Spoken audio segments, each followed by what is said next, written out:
신바람 사연 아파트. 오늘의 사연 시작하겠습니다. 안녕하세요. 저는 32에 딸 키우고 있는 초보 엄마입니다. 딸은 이제 3살이 다 되어가요. 딸아이를 처음 가졌을 때만 해도 제가 이혼을 하게 될 거라고는 상상도 한 적 없습니다. 행복한 가정 꾸리면서 잘 살 수 있을 거라고 믿어 의심치 않았어요. 저희는 아이가 태어나기 전 저도 회사를 다니고 있던 맞벌이 부부였어요. 신혼집 구하면서 생긴 대출이자 때문에 남편 혼자 외벌이 시키기에는 부담이 있는 편이고, 당장 제가 남편보다 월급이 더 높은 편이기도 했거든요. 그래서 대출금이 어느 정도 줄어들기 전까지는 아이를 바로 가질 계획은 없었어요. 그래서 아이가 찾아온 것은 축복이지만 그 사실에 겁도 많이 났습니다. 임신 소식을 듣고 친정부모님은 뛸 듯이 기뻐하셨어요. 공주님이 태어난다니 정말 상황만 되면 저희 집 근처로 이사를 오고 싶다는 말까지 하시며 엄청 좋아하셨거든요. 친정이 가깝기라도 하면 저희 어머니께 아이 좀 봐달라고 부탁을 할 수 있지만 저희 사는 데서 거리가 너무 멀어서 현실적으로 불가능한 문제였어요. 비는 방이 있기는 하지만 친정어머니가 올라오셔서 집에 상주하기에는 혼자 지내셔야 할 아버지 걱정이 되기도 했고, 두 분 다 모시자니 남편이 불편해할 걸 생각하니 그렇게 하지 못했어요. 시댁은 지금 사는 신혼집에서 거리가 가까운 편이에요. 시어머니께 아이 좀 봐주실 수 있느냐 남편 통해서 물어본 적이 있습니다. 보기 좋게 거절당했지만요. 제 아이가 아들이면 2발 뻗고 나서서 키워주겠지만 딸이라서 싫다고 하셨어요. 너무 서운했던 기억이라 다시 떠올리고 싶지 않지만 뱃속의 아이가 여자아이인 걸 말씀드렸을 때 시어머니 표정이 아직도 눈에 선하네요. 제 임신 소식 들었을 때부터 집안에 기둥이 될 사내아이가 나오게 해달라고 그렇게 기도를 다녔는데 신도 참 무심하시다고 절망스럽다는 표현을 하셨어요. 요즘 누가 아들, 딸 가리나요?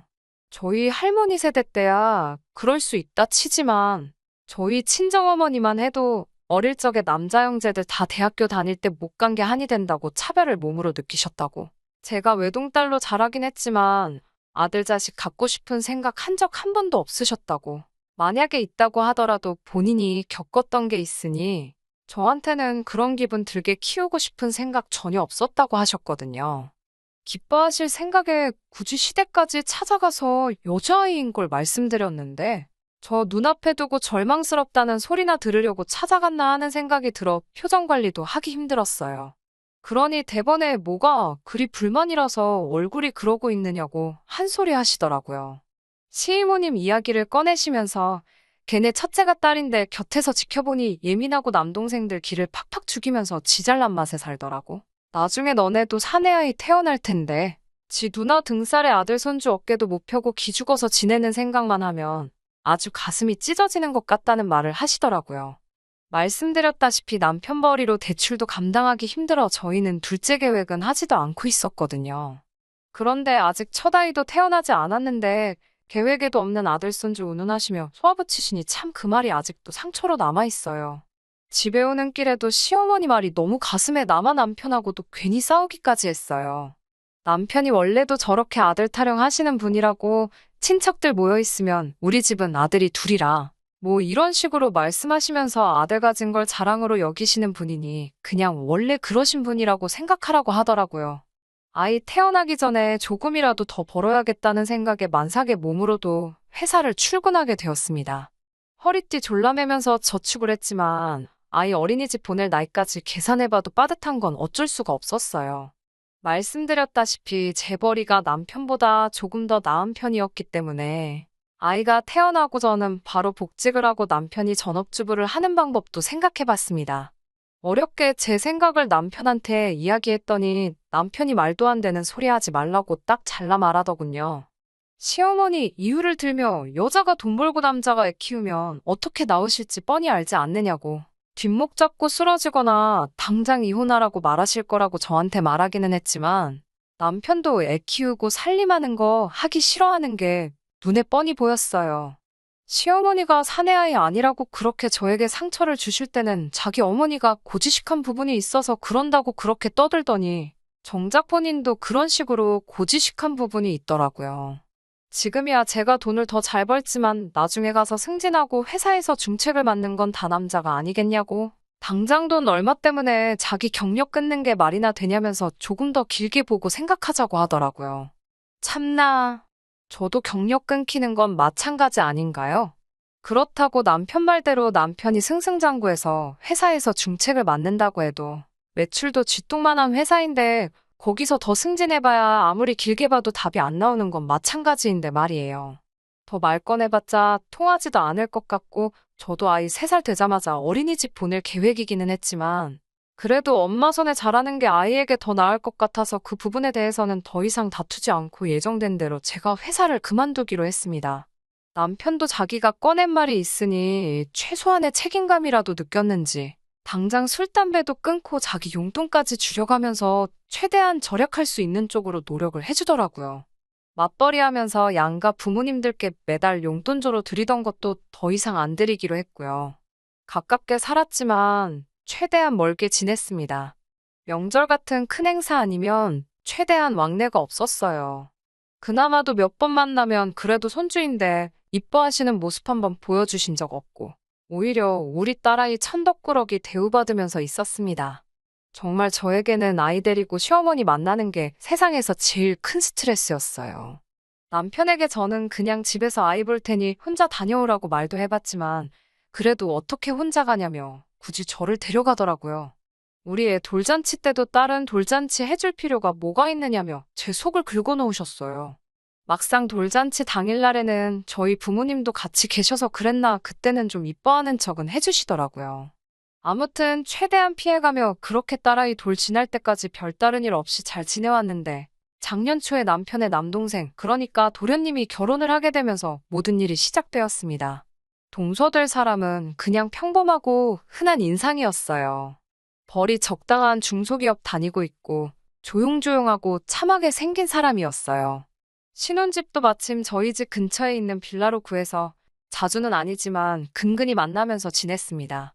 저를 형님 하면서 잘 따르고 나이는 저보다 어렸지만 그래도 또래이다 보니 저도 불편하게 하지 않고 언니 동생 같은 사이로 지내보고 싶었어요.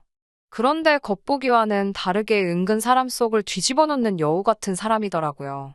동서네가 결혼하고 나서 첫 명절이 돼서 시댁에서 다 같이 만나게 되었습니다. 그렇게 온 식구들끼리 만나는 건 처음인 자리였어요. 식사 중에 아이가 칭얼대길래 달래주고 있는데 시어머니가 눈치를 주더라고요.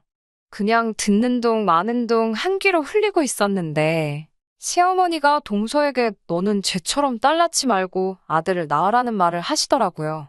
동서가 제 눈치 보느라고 대답을 잘 못하고 있었는데 시어머니가 자기들 유산이 어떻고 저떻고 하면서 결혼할 때는 남편이 첫째라서 지원을 더 많이 받기는 했지만 자기들 갈 때는 대를 이을 수 있는 아들 먼저 낳는 집한테 다 줄 거라고 하시더라고요. 남자는 여자하기 나름이라는 말이 이럴 때 쓰라는 거라고 하시면서요. 솔직히 시부모님 재산이라고 해봐야 엄청난 거 가지고 계신 것도 아니고 서울 변두리에 빌라 하나 가지고 있는 게 전부시거든요. 그렇다고 그게 무시할 정도는 아니지만 솔직히 탐이 난다거나 하지 않았어요. 당장 저희가 아끼고 살고 있다고 해도 남편 외벌이로는 한계가 있고 저도 딱히 둘째 생각도 없고 저도 언제까지 아이 때문에 제가 반평생 공부해온 경력 놓아버리고 싶은 마음도 없었고요. 제 편이라고 생각한 적 한 번도 없지만 그래도 짧은 기간이나마 서로 마음 터놓고 같이 잘 지내고 있던 동서가 그 자리에서 그렇게 대답할 거라고는 생각도 하지 않았어요. 목소리부터 간드러지게 바뀌더니 자기들도 첫째는 아들이었으면 좋겠다고 누구처럼 어머님 기대에 져버리지 않겠다는 식으로 말을 하더라고요. 솔직히 그때 동서한테 오만정이 다 떨어져 버렸어요. 그 집이 아들을 갖던 딸을 갖던 관심도 없었지만 그 상황에서 저를 깎아내리면서까지 시어머니한테 잘 보여야 했나 하는 배신감이 들더라고요. 그런데 몇 달 뒤 거짓말처럼 동서의 임신 소식이 들려왔고 심지어 그 아이가 아들이라는 소식까지 전해 듣게 되었습니다. 당연히 시댁은 경사가 났고 저도 하기 싫기는 했지만 예의상 동서에게 축하한다고 전해줬어요. 그런데 동선의 소식을 들은 후부터 남편이 조금 이상해졌어요. 선수를 빼앗긴 것처럼 생각하고 시도 때도 없이 둘째 만들자고 달려들고 그러더라고요. 아이 하나만 낳아서 잘 기르자고 하지 않았냐. 도대체 왜 그러는 거냐 물어봤더니 딸 낳은 게 잘못인 것 마냥 시어머니와 똑같이 말을 하더라고요. 이미 동선애가 아들이 먼저 생겼는데 이제 와서 그러냐 하니 그래도 내가 첫째인데 아들 생기면 어머니 생각도 바뀌지 않겠냐 하면서 전부 다는 아니더라도 일부는 받아야지 않겠냐고 하면서요. 시부모님한테 받을 게 얼마나 된다고 그걸 가지고 그러냐고 했어요. 빌라 시세해봐야 잘 쳐줘도 2, 3억밖에 안 할 테고 요즘 100세 시대라고 하는데 언제가 돼서야 받겠냐고. 그냥 애초에 우리 계획한 대로 아이 어린이집 들어갈 나이 되면 내가 복직해서 벌면 되는 것 아니냐고. 아들 낳아 유산 받으려고 부모님 일찍 돌아가시라고 고사 지낼 것도 아니면서 별것도 아닌 걸로 조바심을 내고 있냐고 한마디 했어요. 그러니까 너는 돈 1억이 우스운 줄 아냐고. 우리가 그 돈 모으려면 몇 년을 아끼고 모아야 하는지 계산도 안 서냐고 하더라고요. 다음에 태어날 아이가 아들일지 딸일지 어떻게 하냐고. 그렇게 아들 태어날 때까지 둘이고 셋이고 넷이고 계속해서 낳으면 걔들 학교 보내고 공부시키는 돈은 계산도 안 하냐고 뭐라 하니 저보고 유치하다고 하더군요. 제가 이러는 게 시어머니에 대한 반발심 때문에 그러는 거라고, 또 우리 애가 나중에는 혼자서 얼마나 외롭겠냐고. 하나 더 생기면 아이한테도 좋고 그게 아들이면 우리도 나중에 받을 게 있어서 좋지 않냐고 거품을 물고 달려들더라니까요. 그나마 중간 역할이라도 해주고 있다고 생각하던 남편마저 저러고 있으니 아주 하루하루가 스트레스였어요. 오죽하면 저도 우리 애가 왜 아들이 아니었을까 하는 생각까지 들 정도였으니까요. 우리 엄마 걱정할까봐 그동안 있었던 일들 말도 못 꺼냈는데 어디 털어놓지 않으면 제가 돌아버리겠어서 힘든 속내 털어놓게 되었습니다. 어머니께서 자기 일처럼 속상해하시며 화를 내셨지만 지금의 남편 심정도 조금 이해해주라고. 아무튼 제가 선택한 사람 아니냐. 지금이야 동생한테 밀려난 것 같아서 그러는 거지 그동안 참 잘하지 않았느냐고. 앞으로 함께할 시간이 한참 더 남았는데 조금만 더 믿고 기다려주라고 저를 달래주셨어요. 그 말에 정말 마음속으로 참을인자 새기면서 최대한 참아보려고 노력했습니다. 그런데 얼마 전 정말 참을 수 없는 일이 일어나고야 말았어요. 얼마 전 동선에 아이가 태어났거든요. 동서 출산하고 친정에 가서 2주 산후조리하고 시어머니 집에서 2주 지내기로 했다는 이야기는 들었어요. 그런데 무슨 일인지 남편은 두고 저 혼자 오라는 시어머니의 연락을 받게 되었습니다. 부랴부랴 찾아갔더니 시어머니랑 동서랑 함께 있었고요. 이리 와 앉아보라는 말에 무슨 말을 하려고 부르신 건가 했는데 대뜸 저보고 동선의 아이를 맡아 키우라고 하는 거 아니겠어요? 제가 뭐하러 동선의 아이를 키우겠어요. 당연히 싫다고 했어요. 아니, 애초에 그 아이를 왜 저보고 키우라고 하는 거냐고 물어봤죠. 옆에서 동서가 자기는 이제 복직을 해야 하니 어쩔 수 없다고 말을 하더라고요. 시어머니도 대를 이을 손주가 태어났는데 앞으로 큰 사람 되려면 교육에 힘을 쏟아야 하니 둘째가 복직을 해야 하지 않겠냐고 거드시더라고요.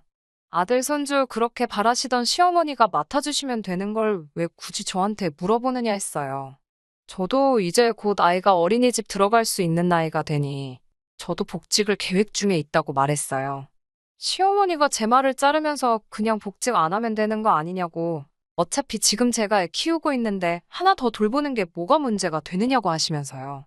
자기도 애 키워봐서 알고 하나나 둘이나 별 다를 거 없다고, 제가 키우면 되는 걸 꼭 자기까지 나서서 애를 봐줘야 하냐고 하시더라고요. 그리고 제가 앞으로 아들 가질 계획이 있다고 남편한테 들었다며 아들 키우는 법 연습하는 셈 치고 동선의 아이를 제가 키워보면 딱 좋지 않겠냐고 하시더라고요. 그건 남편이 지어낸 말이라고.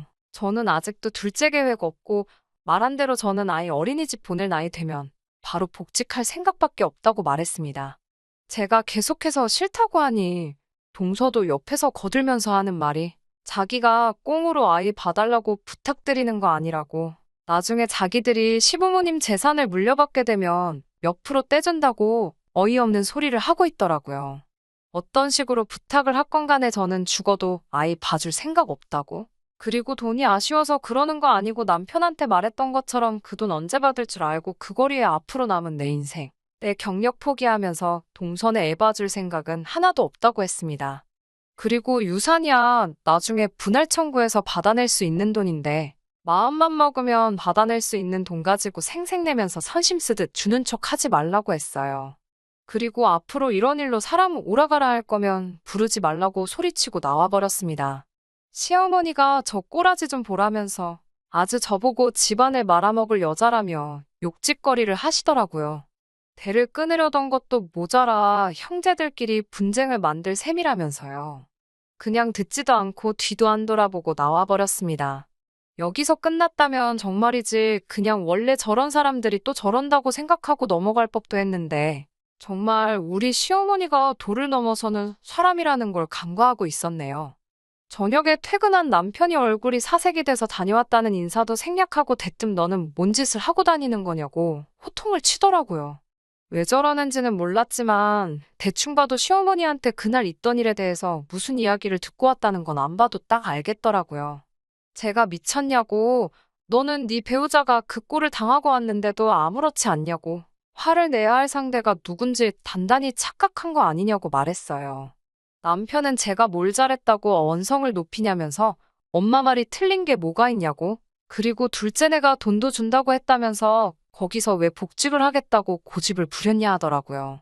그것 때문에 아주 난리가 났다고, 자기 엄마가 아주 화가 많이 났다면서 돈 준데도 필요 없다 하고 아주 지 잘난 맛에 사는 애라고. 그렇게 잘나서 돈이고 뭐고 필요 없으면 본인은 다른 것보다 앞으로 대를 이을 동선의 아들이 더 중요하다면서 본인이 그 애를 키우겠으니 저희 결혼할 때 시댁에서 지원해준 지원금을 내놓으라고 하셨답니다. 누가 들으면 진짜 무슨 억소리 나게 도와주신 줄 알겠어요. 아직도 신혼집 살 때 얻은 대출이 산더미만큼 남아서 제가 나서서 일을 해야 하는 상황이었고 결혼 당시에도 고작 돈 5천 지원해 주신 게 전부였거든요. 그렇다고 저희 친정에서 아무것도 안 한 거 아니고 신혼집 혼수 다 채우고 시부모님이 해주신 돈만큼은 해야겠다며 혼수하고도 모자란 돈만큼 현금 해단도 준비해서 드렸거든요. 동선애한테 아들 낳은 값을 주려고 하는 건지 시어머니가 그 애 키워주는데 그 돈이 꼭 필요해서 그런 건지는 모르겠지만 이제 와서 그걸 내놓으라 하니 어이가 없었어요. 그 와중에 그 말에 겁을 먹고 저한테 호통치고 있는 남편도 제정신인가 싶었고요. 애초에 시어머니한테도 둘째 가질 거라는 헛소리만 하지 않았어도 아들 키우는 연습인 셈 쳐라마라 이딴 말도 안 들었을 텐데 말이에요. 저도 여태까지 참았던 게 한 번에 폭발하니 이젠 더 이상 이걸 대화로 풀고자 하시고 할 생각조차 들지 않더라고요. 이럴 바에는 그냥 갈라서 자고 저도 같이 덤볐어요. 시어머니한테 지원금 받은 거 도로 돌려주라고. 하지만 그건 내가 받은 게 아니라 너가 받은 거니 남편 보고 돌려주라고 했습니다. 그리고 우리 집에서도 결혼할 때 똑같이 했으니 혼수로 채운 건 내가 전부 다 가져갈 거고 현금 해단으로 드렸던 돈은 그 액수 그대로 돌려받아야겠다고 했어요. 그리고 저는 시어머니의 행동을 원인으로 이혼 소송을 제기했습니다. 법원에서는 시어머니의 행동이 부당한 대우에 해당한다고 하여 제 편을 들어줬어요. 유책 배우자가 시어머니이기도 했지만 딸아이 차별하는 시어머니의 언행의 친권과 양육권 모두 다행히 제가 받아올 수 있었어요.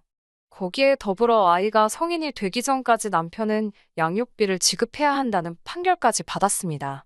재산분할은 말한 대로 혼수를 제가 다 가져오고 현금 해단으로 줬던 돈에 대해서 돌려받고 추가로 부동산 상승분을 계산해서 추가로 조금 더 가져오게 되었어요. 하지만 거기서 끝나지 않고 파탄의 원인인 시어머니에게는 따로 위자료 청구 소송을 진행했습니다. 숙려기간 중에 남편이 시어머니 대동해서 제 앞에 다시 한 번만 기회를 줄 수 있냐고 빌더라고요. 가차없이 저는 그럴 생각 없다고 단호하게 거절했고요. 지금은 친정으로 돌아와서 부모님 품에서 지내고 있습니다. 어머니, 아버지 둘 다 제 딸 공주님 대하듯 아껴주시고 어린이집 보낼 필요도 없이 어머니가 아이를 봐주셔서 저도 친정 근처에 있는 회사에 취직에 성공했고요. 서울에서 회사 생활 할 때보다야 월급이 조금 작아지긴 했지만 남편이 앞으로 보낼 양육비 생각하면 아이한테 더 좋은 세상을 보여줄 만큼은 될 것 같아요. 아이한테는 아빠 없이 자라게 하는 게 제가 잘못한 것 같아서 미안한 마음이 듭니다.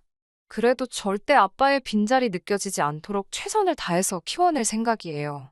저희 신혼집으로 쓰던 집은 팔았다는 이야기 전해 들었습니다. 남편 역시 다시 시어머니 댁으로 들어간 것 같고요. 거기서 시어머니 뒷바라지 하면서 동생네 애 키우는데 전력을 다하며 살겠죠. 사실 궁금하지도 않아요. 저는 앞으로 저에게 주어진 새로운 인생, 최대한 행복하게 사는데 집중할 생각이에요. 끝까지 들어주셔서 감사합니다. 오늘의 사연은 여기까지입니다. 구독과 좋아요, 알람 설정 부탁드리고 더 좋은 사연으로 다시 찾아뵙겠습니다. 감사합니다.